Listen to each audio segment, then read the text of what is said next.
About time they give Errol Spence Jr. a platform in which he can do a proper interview and get introduced to the masses. And ESPN took the liberty today to do so. And, from Max Kellerman's perspective, I understand he wanted to put in, let me pause there. Let's start from where I'm going to give you in the beginning of this video my gripes with this interview. The first gripe I have with this is that they have in studio right now, in person, Stephen A. Smith asking direct questions to Errol Spence Jr. First of all, we are all in unanimous decision, and it is a universally accepted proclamation that Stephen A. Smith does not know boxing. And therefore, I feel as if you were going to have a young fighter who has a lot of underground energy, because Errol Spence Jr. does have a lot of underground energy as per the fan base that follows him. And you're going to introduce him, on a televised interview to the masses with Stephen A. Smith, who often gets fighters' names, the enunciation of fighters' names completely wrong, doesn't know weight divisions, oftentimes doesn't even know who their opponents have fought in the past in the lead up to major fights, doesn't know records, doesn't know the difference in styles, make fights. There's so many things you can be very heavily critical of Stephen A. Smith. Why would you have this one interviewing Errol Spence Jr. when you have Max Kellerman, who works for HBO Boxing, who, by all intents and purposes, and at least to my knowledge, knows the sport of boxing, okay? And he has on many occasions shown that when he's given the platform to interview fighters, he asks the questions that a lot of fight fans and other fighters want to ask. And why would they do that? That's my first gripe with it. Second gripe, this constant trying to make everything a joke, okay, as Errol Spence is talking. And I love the fact that Errol Spence has a very quiet confidence about himself. He carries himself with a certain assertiveness. He carries himself with the self-belief that he is the man at 147 and nobody is going to stop that, which I really, really like. I had, hoped and dreamed that my favorite welterweight currently right now in Keith Thurman would be like that, but he has shown that he really does not have that fire in him anymore. So I'm going to touch on that on another video at a later date and time. But during this video interview, they proceeded to ask him about Keith Thurman, and Spence was very honest and very blunt about the whole situation. He made the calls to Keith Thurman. Thurman did not return the calls, and he's been calling him out since he was 15-0.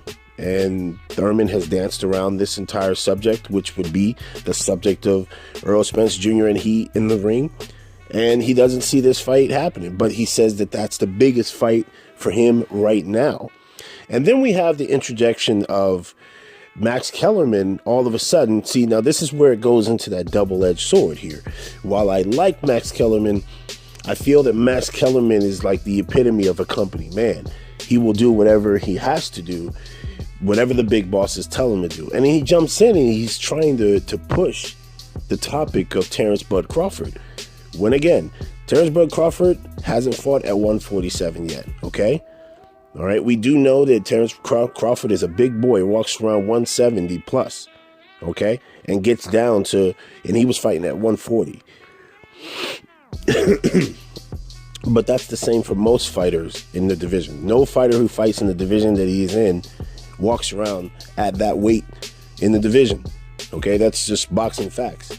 But at the same time, Terence Crawford has to have his first welterweight fight first. And I totally agree with what Spence was saying. And he kept trying to reiterate it to both of these two clowns that you have to wait and see how Terence Bud Crawford's going to respond to the welterweight division.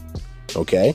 And he was alluding to the fact that these guys, even though they're in welterweight division, these guys are a lot bigger and stronger when they walk around and they're not in fighting weight. But of course, this goes amiss. Stephen A. Smith, he tries to make everything a joke and so on and so forth. And again, it's just one thing after another that annoys me about this interview as I break it down. But to the responses of Errol Spence Jr., I loved everything about the interview. I'm going to leave a link in the description box so you guys can go and listen to and see if you guys see what I saw in it. I will say this. He was a little tentative around the subject of Terence Crawford. And he kept talking about how that Terence Crawford has to prove himself at the welterweight division. And when fighters start to do that, I kind of take a pause, because especially after having my proverbial heart broken with Keith Thurman, who was, I'm calling out everybody, I want to fight everybody. And then when it came down to actually making fights with fighters who seemed like legitimate threats, a la Errol Spence Jr., he kind of dropped the ball and tucked his tail between his legs and is now, he doesn't even want to touch the subject of Errol Spence Jr. So I hope that Errol Spence doesn't take on this approach as he goes on, but he has been very steadfast that he wants to unify and be undisputed, which I respect and I admire completely. And I think we just have to wait and see ultimately what's going to take down. So that's all I got on this video. It's your boy QuestX, the Lions Den Boxing community. For those of you who don't know what the LDBC stands for, 2018, and we are doing big things.